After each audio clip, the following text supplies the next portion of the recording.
Frki! Film. Frki je upravo vidio na televiziji emisiju o poznatom filmskom reditelju. Bio je vrlo uzbuđen i zamišljao je da je on slavni filmski reditelj koji snima epopeje kao što su Pirati 7 mora.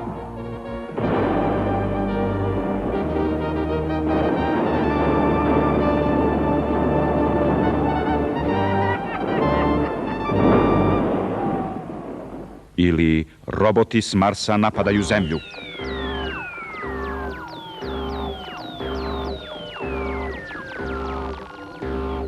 Zamišljao je kako zarađuje 2 puta veći džeparac, a njegovi prijatelji postaju svjetlo zeleni od zavisti.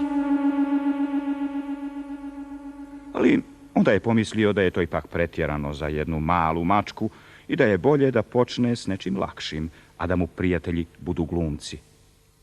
Brzo je napisao priču i otišao da je ispriča svojim prijateljima. Imam djedovu staru filmsku kameru i snimit ću film sa vama, pa ćete svi postati slavni i bogati. Na to su svi skočili od radosti, a on im je ispričao svoj scenarij. Pas Grga će glumiti Nitkova koji je zaljubljen u patku Zlatku.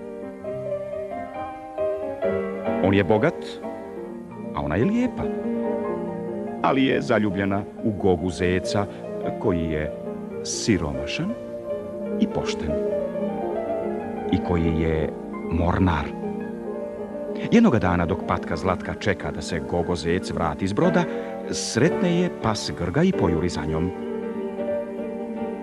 Ona upada u more i počne da se davi, ali Gogo Zec, koji je zakasnio na brod, prolazi tuda na biciklu i spašava je, te oni žive sretno do kraja života. Svi su mislili da je to dobra priča, svi osim Goge Zeca koji je rekao da ne zna da pliva. Pa glumci moraju da se pretvaraju. Poslao ih je da se našminkaju. Svi su se brzo vratili, spremni za snimanje. Kreći!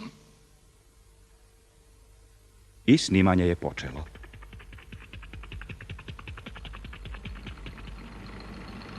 Prvog dana snimanje je dalo ohrabrujuće rezultate, iako je uglavnom bilo na traške, na glavce i neizoštrene slike. Ali sljedećeg dana veliki reditelj je imao strašne probleme sa glumcima. Zlatka je dojurila i baš kad je trebalo da padne u vodu, pas Grga koji je hitao za njom sapleo se i sam pao u vodu. Frki nije bio spreman na ovo. Stop! I potrča da mu pomogne, ali kad je došao do ivice, dojurio je Gogo Zec na biciklu i gurnuo ga tako da su obojica pali u vodu. Svi ljudi koji su ovo gledali mislili su da je to dio filma, pa su se grohotom smijali, naročito kad su i ostali Frkijevi prijatelji pokušali da pomognu, pa i oni upali u vodu. Kad su najzad shvatili šta se dešava, izvukli su ih napolje, pa čak i patku Zlatku koja je htjela ostati u vodi. Kakva predstava! Neko je sve snimio, pa se u novinama sutra pojavila fotografija. Vidi! Ipak smo slavni! Mjau, što se mene tiče, bolje da nismo. Razočarani Frki zapakova kameru i vrati je na tavan.